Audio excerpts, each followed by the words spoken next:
What's going on, YouTube? Metal Complex here, and today I am very excited to announce that though my time with the Rainbow Lady has ended, my usefulness in her quest has essentially ended. She has allowed a sort of exit interview where she's going to be gracing us with a few answers to the mysteries that surround the celestial relic that she is. What I'm going to do here is I'm going to attempt to go through this as I would normally a knife review. However, it's not possible to review an object of such perfection. Rather, I will be acting as a sort of mortal puppet and delivering whatever message she intends to deliver to you. So how we do this here is instead of me operating the tool, I actually become the tool. I am but a lowly mortal, so once my skin makes contact with whatever celestial material the Rainbow Lady is made out of, she compels me to deploy her blade at her will. We'll go ahead and get a measurement here. As you can see, her overall length is perfect, and her blade length is perfect. Let's go ahead and do some trivial size comparisons with a bunch of other obsolete mortal tools. Up against the Ontario Rat Model 1, as you can see here, this is pointless because she's perfect. How about up against the Spyderco PM2?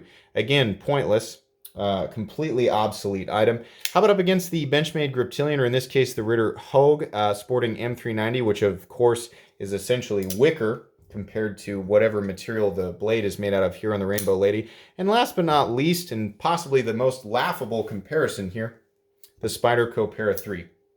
All pointless. Let's go ahead and weigh her here real quick. Of course, the Rainbow Lady can take whatever mass and size she so chooses, but as you can see here, we're coming in at a weight that is exactly perfect. I can't really argue with that. So what materials are we looking at here? Well, again, like I said, I don't know. This object, whatever it was, whatever it once was, it will remain a mystery forever. But it seems that the Rainbow Lady saw fit to bestow her celestial excellence on this mortal object. At some point she dripped this sort of rainbow majesty down, and now what we have is this item of perfect geometric excellence.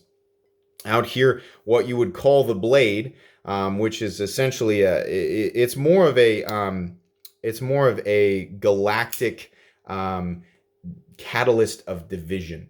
And the reason that I say that is because it's not just so much that the blade can cut, it's that the blade can divide things or essentially delete things from existence. So on regular knives, you do have to sort of watch out, make sure that your fingers are out of the way lest you get cut. With the Rainbow Lady, you really have to be careful that you don't get deleted from existence, right? She chooses a suitor. So if she's chosen you to accompany her on her quest, it's likely she's not going to delete you. You will know if you haven't been chosen if you find yourself deleted. Let's move on here. As you can see, the blade has essentially defeated all foes and objects, animate or inanimate, that have been thrown at her. She has, of course, graced us with over 100 tools on this channel in the form of unboxings. Obsolete tools, but tools nonetheless.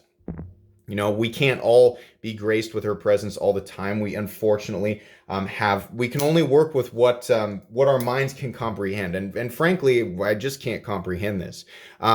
In terms of composition, it is a mystery, but what it yields is, in terms of edge retention, infinite. Corrosion resistance, also infinite. Toughness and stability, infinite. It's really trivial. You can see that her eye for detail is one of absolute awe, just infinite awe. We can see the texturing here, this celestial rainbow liquid that seems to have bonded itself. Really, everything here is perfect. My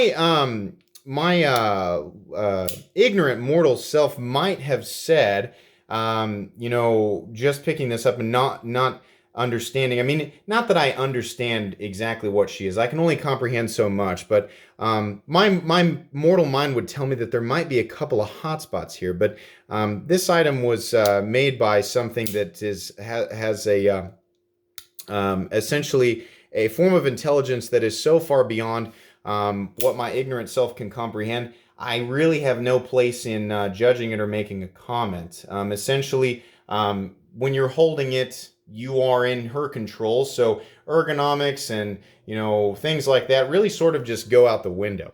So basically, what I'm left to conclude is this is a perfect shape, in perfect thickness, perfect dimensions. Everything is absolutely perfect. She does have a single carry position. She apparently is she's a being that will only choose right-handed people and people that will carry tip down. Sorry, lefties, apparently you cannot be chosen. She does have a flipper tab here that is actually a flipper. It's beautiful and perfectly functional. Of course, function is a trivial term considering you are not the person in control of the object, right? So it is there and it exists because she so wills it. That's really all that I can say about this perfect object. I'm sad to no longer be a part of her journey, but I understand that she must proceed in whatever her quest is. It's clearly far beyond my comprehension, and it will also be far beyond the comprehension of the next vessel that she so chooses. Thank you so much, Rainbow Lady, for gifting us all of these mortal tools. Perhaps the grace that you bestow upon us will blossom into a better understanding of what perfection actually means in terms of a bladed object. That's going to be pretty much it today, guys. If you enjoyed this video, please leave a like. If you'd like to check out my other content, I do, of course, have lots of videos of other standard mortal tools that are either expensive or inexpensive that I do or don't like, so check those out. And if you enjoy all of my content, go ahead and click on this Metal Complex logo right here and subscribe because there's definitely more coming. Thanks again for watching, everybody, and have a great day.